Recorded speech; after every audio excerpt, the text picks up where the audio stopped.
Hi everyone, we are Group 3, and my name is Changing Jin. Today I'd like to talk about our final project, T-Talk Clock. Our group members are changing 名起是语则冉博凯. Here are our contents. First, mathematical. We will show our ideas for doing this cool clock. And the second is realization, how we construct a clock and make it work, including the simulation. Next, experiments. We decide the constants for the equation to do further calculations. And the last part is improvements. We do more works for improving the results. Okay, let's get into the first part. Mathematical. I'll talk about the Newton's law of cooling. Before we make our clock, I'll talk about the motivation. Since it's winter now and it's very freezing and cold, drinking a cup of hot chocolate is very indulging. However, instead of wasting time to wait for the hot water or to wait for the hot chocolate to cool down, people can use a clock to tell them how much time they have spent on working. After they finish their work, they can have a hot chocolate in reward, which is very pleasant. Since our goal is to measure time by the change of temperatures, we mainly use this following relation, Newton's law of cooling.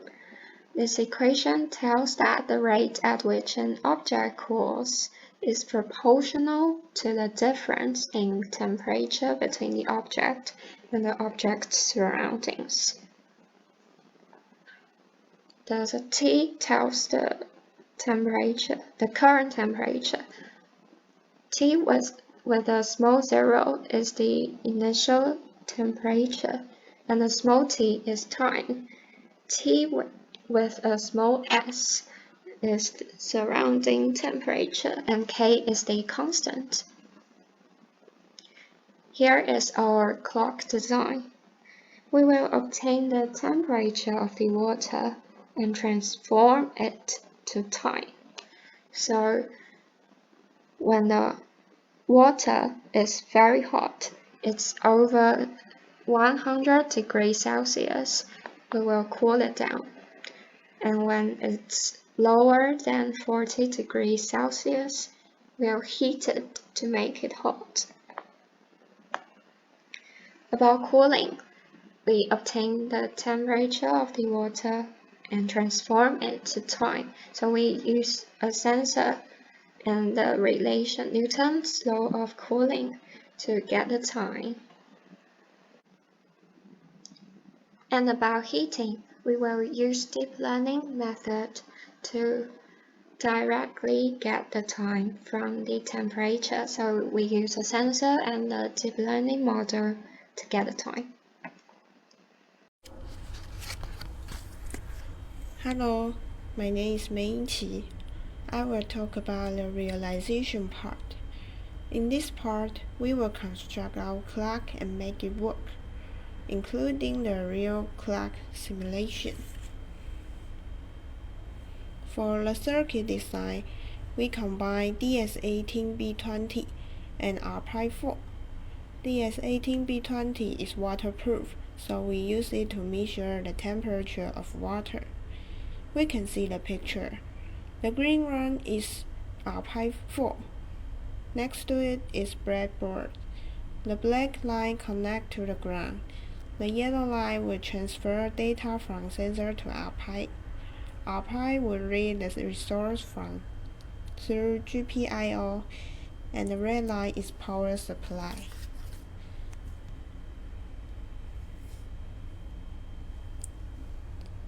After R-Pi read the result from sensor, it will send it to our computer with TCP protocol.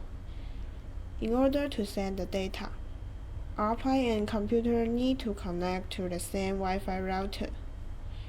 Now the clock is set up. Let's see the simulation. So here's our Python simulation. And in Python simulation, we're going to generate the fake data.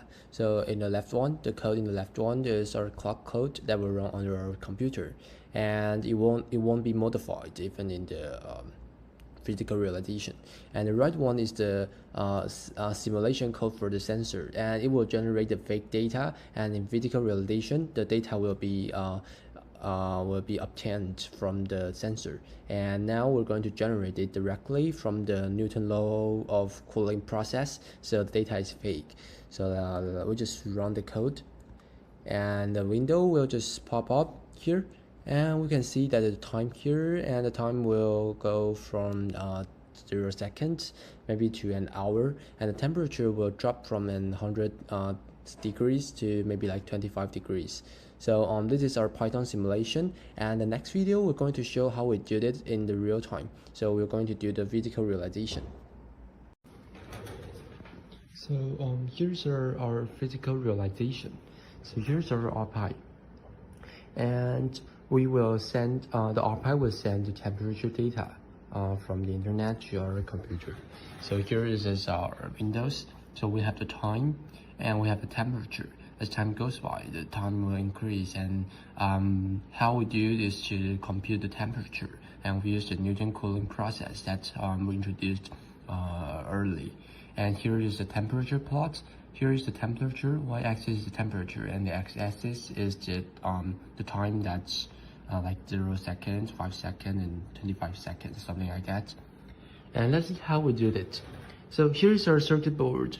We use the sensor code W18B20, and it can directly connect your you just insert into the electric cathode, and you will compute the temperature, and will send back to our RPi. And here is the circuit board how we did it. So we use so this one is the VCC, so it's the power supply, the data, the ground, and we should connect an resistor between the power supply and data.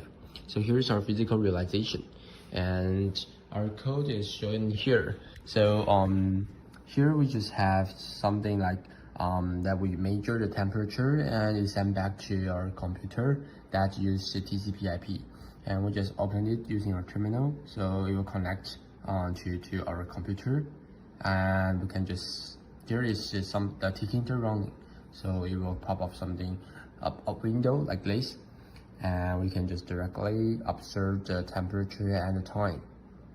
So this is our physical realization. Let's move back to our PowerPoint. Hello, I'm Yuji, and I'm going to talk about the experiment part of our final project. So I'm going to talk about the coding part of the experiment first. So we have mentioned the Newton's formula before, and we want to figure out the constant K in the Newton's formula, which means that we have to collect the data of other parameters of the formula, and those parameters are time and temperature. So we need to collect the time and the temperature of every second for multiple times to figure out the K. So we use the Raspberry Pi to get the temperature and store it into the computer. We will store it into the computer with a sheet that also tells us that how much time it has passed. So we can use some mathematical ways to figure out the K. For heating part, it is more simple, since that the time and the temperature of the heating part will be a linear relationship. We will just directly get the temperature, and for using the temperature to figure out the time. So we don't need to design a constant K. So the heating part will be more simple. So let's talk about how the setup part of the experiment. To do our experiment in a more ideal environment, we should set up some steps. The first thing is the surrounding temperature. We set the surrounding temperature to 23 degrees Celsius. So we do our experiment indoor and also turn on the air conditioning, trying to give us a most ideal environment. For the temperature of the part, the initial temperature of cooling will be 100 degrees Celsius, and for the heating part will be 40 degrees Celsius. So in order to get a 100-degree water, we will use the electrical kettle, which can heat our water. And when we get a boiling water, we know that the temperature is really 100 degrees. So we can see in the picture, the sensor is put into the electrical kettle with some water, and this is how we do our experiment. So let's talk about the result of the experiment. And the left-hand side picture shows that the relationship of temperature and time in the cooling process. And the temperature on the right-hand side shows the temperature and time relationship for the heating part. So we can see that the cooling part is a exponential relationship, and the heating part is a linear relationship, just as we have expected. And let's talk about how to decide the K. Since we know that the cooling part will have exponential relationship, we will put ln on the two sides of our formula, and we can get a linear relationship between ln t and the time we have passed, which means that we can use linear regression to get the value k. So on the right hand side, we can see that we find out the real k and the k that we will use by the linear regression. We have expected that the k should be a constant, but in fact the k is a variable, which is decided by temperature. So this shows us that our experiment should have some improvements. Well, the heating part, since the heating part is more simple with a linear relationship, the regression line can fit very well of the heating process, which means that our heating part is success. So we know that the cooling part, we have the K, but the K have some problem. So we have to do some improvement to get a better K. Rabukai, I'm going to talk about the improvements of our clock. So here's our motivation to improve our clock, and this is I think is the most important section in our final project. So our motivation is that we just observe that our K in the cooling process is not fixed. And also the regression line for the heating process may vary in different experiments, and this is something that we don't want to expect. And here's our solutions. We come up with 3 solutions, and the first solution is to separate K into different segments. However, it is hard for us to define the segments because how long the segment should be, or how and how can we test it, and how to measure whether it's good. It's very difficult to test it. So we just discard this method. And the next one is to find a function to approximate our k value. So maybe you can use like linear regression, polynomial regression, exponential methods. And the final one is to use some fancy methods. We know that deep learning is one of the machine learning. It's one of machine learning that can approximate almost every function. So maybe we can use deep learning methods trying to approximate our k value. So here's an approximation of our cooling K value. So here is with the approximation means the linear regression line. We only use the linear regression to approximate our K value. We didn't adopt other polynomial regression or others. We just use the linear regression line. And the blue dot is our real K, and the red line is our regression. So we can notice that the red line, the regression line, like just fit well into the real K. And also, we can use the deep learning methods. So the left code is our PyTorch model, and the right one is an illustration of our model. So we just input the temperature, and we will get K if we are going to cool down our water, and we'll get time in the heating process. So here's the evaluation of one of our data. So we collect two data for our cooling process, and we just train it on our model, and we just evaluate it on one of our model because the data is quite similar, so we just test it on one of the module. But when we train the model, we just train both model.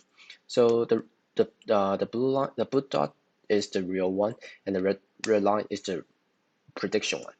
So we can see that it can fit quite well. And here is our heating evaluation. So we use the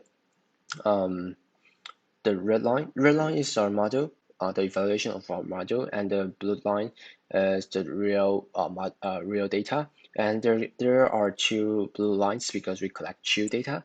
So what the red line have to do is to trying to fit into the blue line, but not fit into just one of the blue line. You have to fit into both blue line.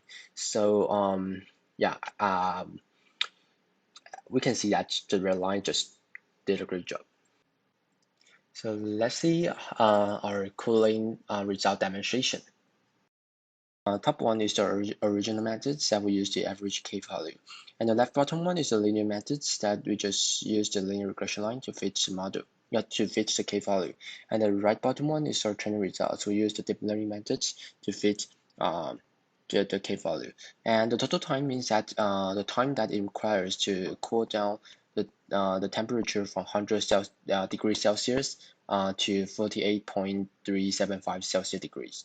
And the clock time means that it takes the clock thinks that how long it goes. So the difference between these two times is arrow that we have to improve. And we can observe that if we use the original methods, that the clock time is smaller than the total time, and if we use the improved methods, so we will get higher the clock time or finish time. And the another things that we have to mention is that this linear method and training method is the is our improvements, and we can see that in maybe in the comparison table after in maybe in the next few pages. So just skip the difference between these two methods here. And here's a demonstration of our heating results. And we can find that the heating result is quite good. It's quite accurate and precise because you can directly just get the very accurate time. And the difference between the total time and the clock time is only 9 seconds. So we can find it very precise. So here's our comparison table. So the left one is the cooling process. The original method will get minus 10 minutes, and the linear and training methods got improved, only 6 minutes. And the heating process will have minus 10 seconds, which means it's very accurate. And results can observe that we really improve the clock from the 10 minutes to 6 minutes. So it is quite good for us to do using these two methods. So this is our final project. So first we just mentioned our motivation to do this final project, and we also show how we use the Python to simulate our clock, and also we use it in physical. We do the physical realization. We showed it how we use it in RPy and also connect with our computer. And next we're going to do the experiment, how we set up the K value, and also how we do it to do the heating process. And finally, we just find there are some errors in the experiments, so we just design an improvement that's trying to improve our methods, and it also very helpful for us to improve the original methods. And if you guys find this project is interesting, you can contact with us if you want to discuss more. And yeah, this is all about our final projects. Bye bye.